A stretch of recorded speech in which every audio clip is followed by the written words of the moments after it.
Hello students, तो चलिए आज हम लोग शुरू करते हैं क्लास 9 का एक नया टॉपिक जो कि है लॉज ऑफ एक्सपोनेंट्स, जो कि हम लोगों को नेक्स्ट एक्सरसाइज के क्वेश्चन सॉल्व करने में बहुत मदद करने वाला है।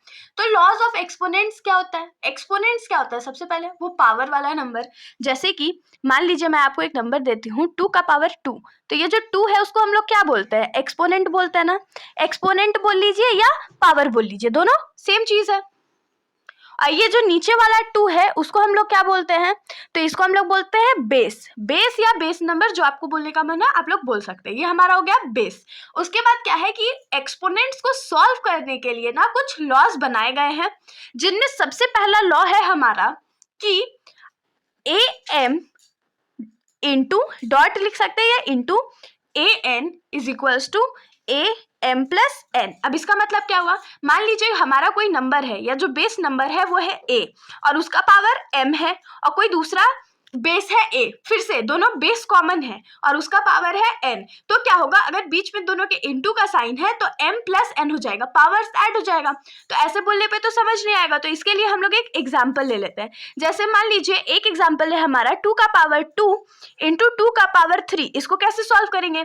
2 का पावर 2 कितना होता है? 4 होता है। 2 का पावर 3 कितना होता है? 8 होता है। तो इतना जो इंटू करने हम लोग बैठेंगे, इससे बढ़िया हम लोग क्या कर सकते हैं, तो 2 को कॉमन ले लेंगे और इसका पावर को ऐड कर देंगे। क्योंकि बीच में इसके मल्टीप्लाई का साइन है, इसीलिए जो पावर है वो ऐड हो जाएगा। तो पावर में हम लोग क्या लिखेंगे? 2 प्लस 3। तो इसको हम लोग लिख सकते हैं 2 का पावर 5। उसके बाद आप लोग आराम से इसका सॉल्यूशन निकाल सकते हो। फिर उसके अंदर हमारा सेकेंड लॉ है ए का पावर एम का होल पावर एन। मतलब कि अगर मान लीजिए कोई नंबर है ए और उसका पावर है एम और उसका भी पावर है एन, तो इसके केस में हम लोग क्या करना है? ए एम इंटू एन हो जाएगा। मतलब कि जो पावर्स है उसको मल्टीप्लाई कर देना है। तो इसको हम लोग डायरेक्टली लिख सकते हैं ए का पावर एम एन। अब इसका एग्जाम्पल हम लोग क्या लिख सकते हैं? तो मान लीजिए कि फिर ऊपर वाला ही एग्जाम्पल लेते हैं। जैसे हमारा पहला नंबर है 2 का पावर 2 और इस पे ब्रैकेट 3, तो दोनों में कोई साइन नहीं है, मतलब क्या है? इंटू का साइन है। तो यहाँ पर क्या हो जाएगा? 2 इंटू 3 हो जाएगा। तो इसको हम लोग क्या लिख सकते हैं? 2 का पावर 6। उसके बाद है हमारा थर्ड लॉ। तो थर्ड लॉ में हमारे पास है ए का पावर एम डिवाइडेड बाय ए का पावर एन, जिसको हम लोग लिख सकते हैं ए एम माइनस एन।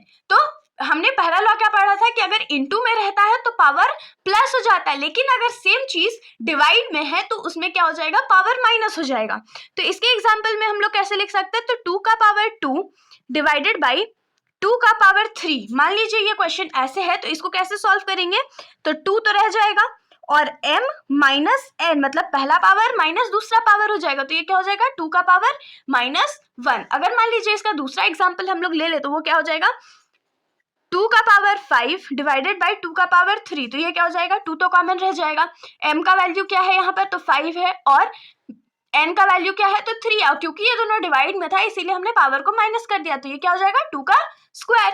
और हमारा जो लास्ट लॉ है वो क्या है? तो a का पावर m b का पावर m। अगर मान लीजिए दो डिफरेंट डिजिट्स हैं और लेकिन दोनों का पावर सेम है, तो ये क्या हो जाएगा?